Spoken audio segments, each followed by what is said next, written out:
ladies and gentlemen of the International Olympic Committee.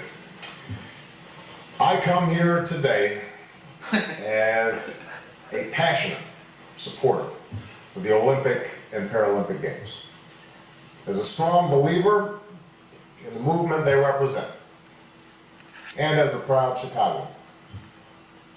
But above all, I come as a faithful representative of the American people, and we look forward to welcoming the world to the shores of Lake Michigan and the heartland of our nation in 2016. To host athletes and visitors from every corner of the globe is a high honor and a great responsibility. And America is ready and eager to assume that sacred trust. And we're a nation that has always opened its arms to the citizens of the world, including my own father from the African continent. People who have sought something better, who have dreamed of something bigger. I know you face a difficult choice among several great cities and nations with impressive bids of their own. So I've come here today to urge you to choose Chicago for the same reason I chose Chicago nearly 25 years ago. The reason I fell in love with the city I still call home. And it's not just because it's where I met the woman you just heard from. Although after getting to know her this week, I know you'll all agree that she's a pretty big selling point for the city. You see, growing up, my family moved around a lot. I was born in Hawaii, I lived in Indonesia for a time. I never really had roots in any one place, or culture, or ethnic group. And then I came to Chicago. And on those Chicago streets, I worked alongside men and women who were black and white, Latino and Asian, people of every class and nationality and religion.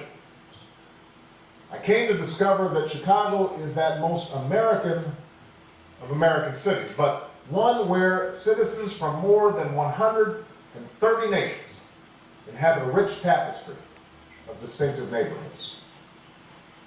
Each one of those neighborhoods, from Greektown to the Ukrainian Village, from Devon to Pilsen to Washington Park, has its own unique character, its own unique history, its songs, its language. But each is also part of our city, one city, the city where I finally found a home. Chicago is a place where we strive to celebrate what makes us different, just as we celebrate what we have in common. It's a place where our unity is on colorful display at so many festivals and parades, and especially sporting events, where perfect strangers become fast friends just because they're wearing the same jersey. It's a city that works. From its first World's Fair more than a century ago to the World Cup we hosted in the 90s, we know how to put on big events. And scores of visitors and spectators will tell you that we do it well. Chicago is a city where the practical and the inspiration exist in harmony. Where visionaries who make no small plans rebuilt after a great fire and taught the world to reach new heights.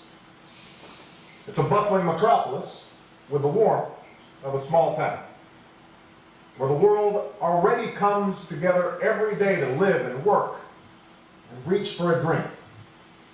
A dream that no matter who we are, where we come from, no matter what we look like or what hand life has dealt us, with hard work and discipline and dedication, we can make it if we try.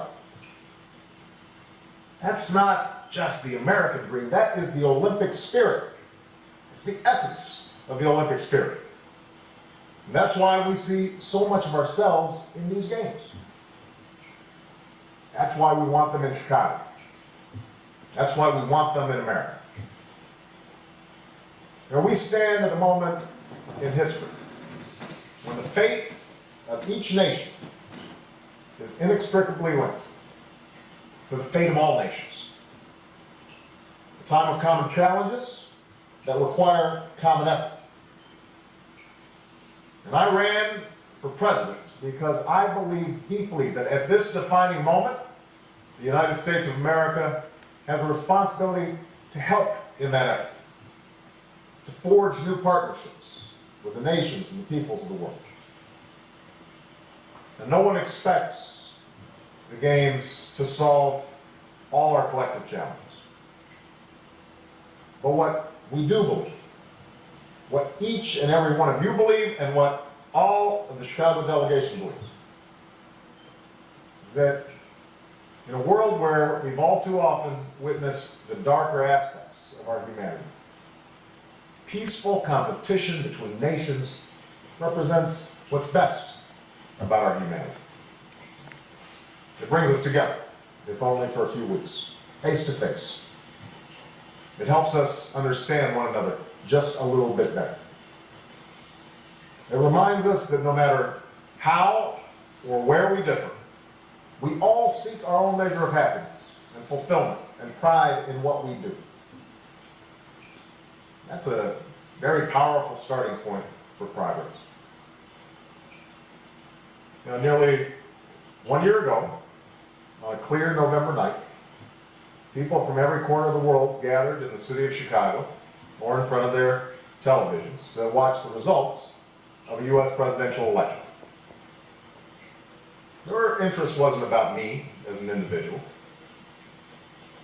Rather, it was rooted in the belief that America's experiment in democracy still speaks to a set of universal aspirations and ideals. Their interest sprung from the hope that in this ever-shrinking world, our diversity could be a source of strength, a cause for celebration, and that with sustained work and determination, we could learn to live and prosper together during the fleeting moment we share on this earth. Now that work is far from over, but it has begun in earnest. And while we do not know what the next few years will bring, there is nothing I would like more than to step just a few blocks from my family's home with Michelle and our 2 girls and welcome the world back into our neighborhood. At the beginning of this new century, the nation that has been shaped by people from around the world wants a chance to inspire it once more, to ignite the spirit of possibility at the heart of the Olympic and Paralympic movement in a new generation, to offer a stage worthy of the extraordinary talent and dynamism offered by nations joined together, to host games that unite us in noble competition and shared celebration of our limitless potential as a people. And so, I urge you to choose Chicago. I urge you to choose America. And if you do, if we walk this path together, then I promise you this: the city of Chicago and the United States of America will make the world proud. Thank you so much.